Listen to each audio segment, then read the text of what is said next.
Are you looking for instant success on YouTube Shorts? Well, in this video, I'm going to be sharing with you how you can master YouTube Shorts, whether or not you've tried them yet or not, and create engaging and optimized videos that will attract and retain viewers to your channel. Pat Tokuyama here, creator of this new YouTube channel. Make sure to subscribe if you want to see more videos like this to help you grow your business as well as your YouTube channel.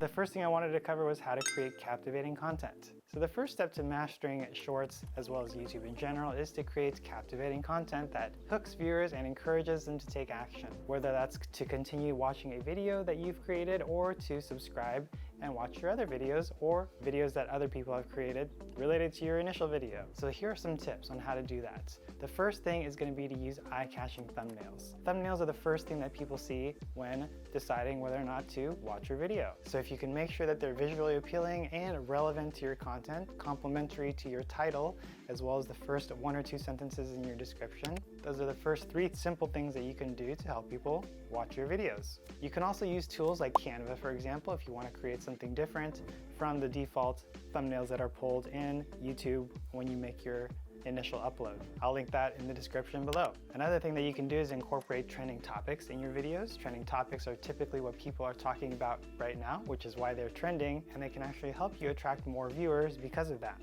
A lot of people are talking about it, especially if it's related to your niche. And one free tool that you can use is Google Trends. It's a very simple tool. You can filter by topic, you can browse, you can also search. But if you are using Google Trends, it might be good to filter on YouTube videos instead of general Google search. That way you'll know what's hot in YouTube and what kind of videos people are watching or searching for. The next tip I had for you is to keep your videos short and concise. YouTube Shorts, for example, are designed for quick and entertaining content. So you can't really drag on too long because you're restricted to 60 seconds. And besides, you don't want to be boring your viewers with too long or boring details that are not necessary. So if you're going to be using Shorts, try to aim anywhere from 15 to 60 seconds for your videos. You can even chop up a long video, like even this one that I'm doing right now, into Shorts and repurpose that content for a new audience. Usually, when I create my Shorts, I usually focus on one main idea or one topic or one message per video. And the key thing to do with Shorts is to use text overlays for clarity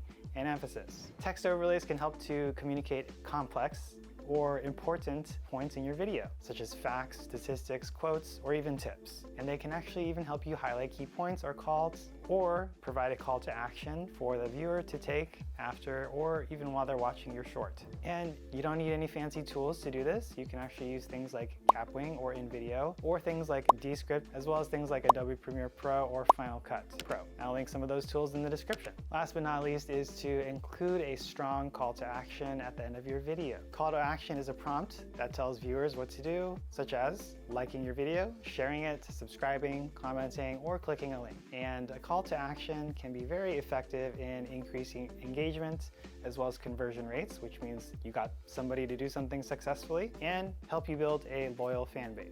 One low-hanging tip that I have for you is to optimize your titles and descriptions. And if you didn't know, YouTube is supposedly the second largest search engine after Google. And as you might imagine, if you can optimize your titles as well as your descriptions and the keywords that you're using within the description or the title, that will help to rank your video when people are searching for those specific terms. So here are some tips on how to do that. So if you can incorporate relevant keywords into your title and description, that's going to help Google understand what your video is about and hopefully find the ideal viewer for the video that you've just created.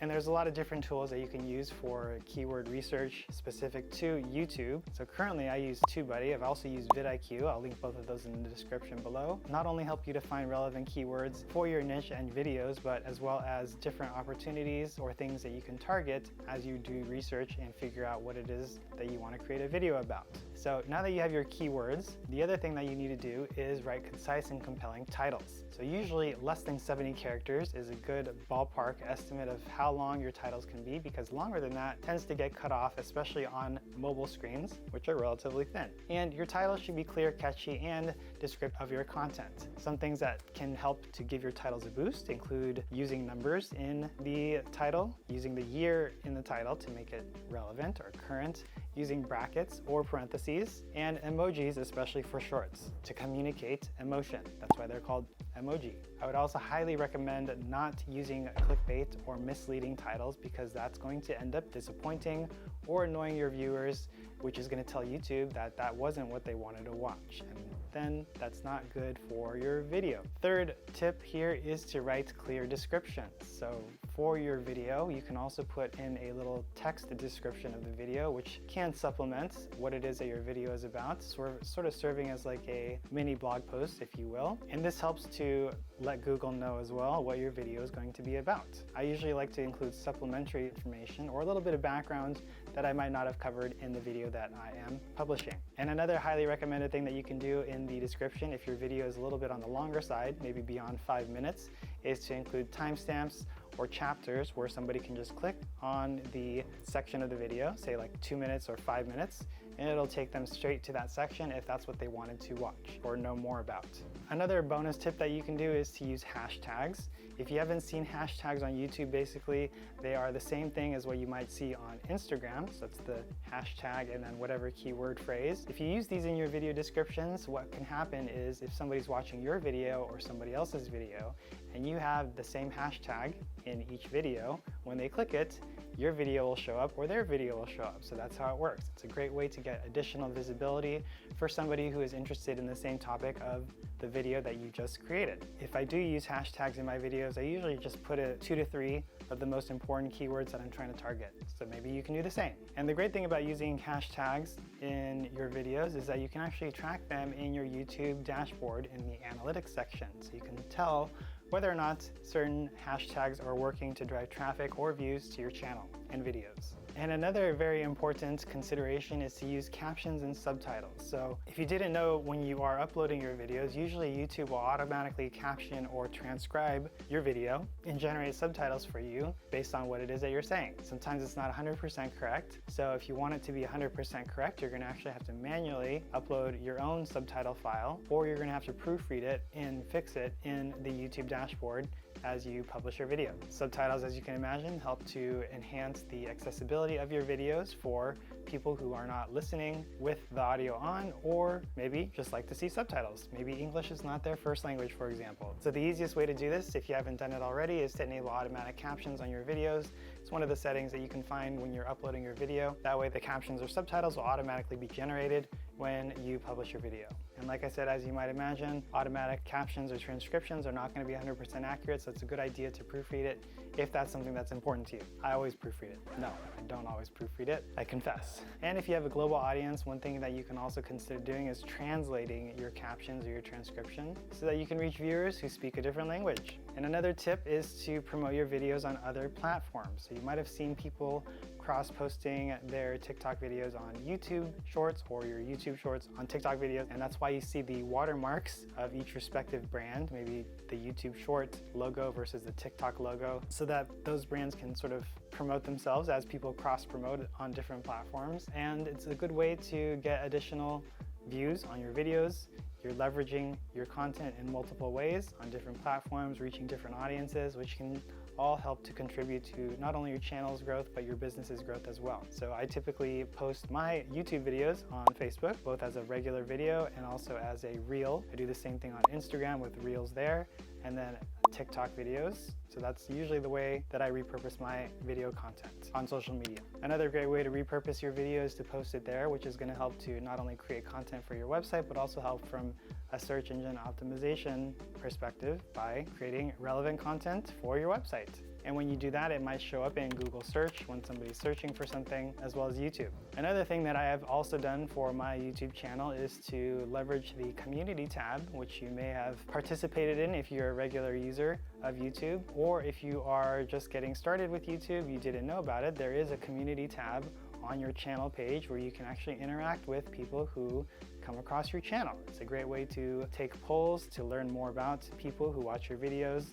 You can survey them, you can share videos from behind the scenes, for example. You can share photos of your videos or whatever it is that you want, etc. So it's another way that you can communicate with your YouTube audience that can be very effective. And I highly recommend coming up with a plan to regularly post there if you haven't already. As you may know, YouTube comments can help to build rapport with your audience as well as a relationship and show them that you appreciate their feedback and are available to interact with them. And sometimes comments can be a good source of inspiration or constructive feedback for future content. So the very last tip that I had for you is to make sure to check your YouTube analytics, because your analytics is going to show you which videos are working for you by driving video views, subscribers, and likes or shares, and which videos are not. And by understanding which videos are performing, you can focus more on those, whether it was the style of the video, the content of the video, or something else, versus the ones that did not perform, and you can stop doing those types of videos so that you don't waste your time. So some of the most important metrics that I look for in my YouTube dashboard analytics is going to be watch time. Second is going to be audience retention.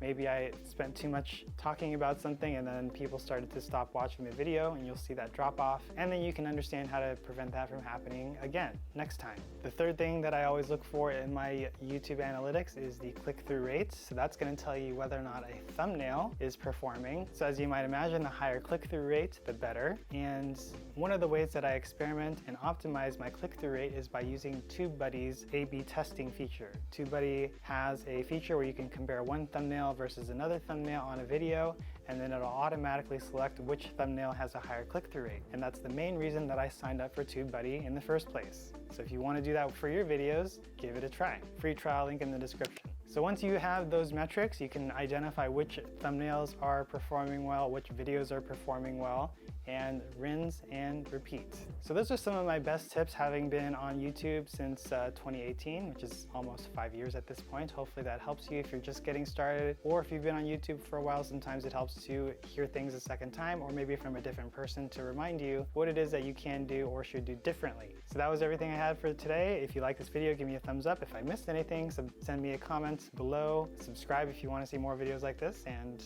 I'll see you next time. Thanks.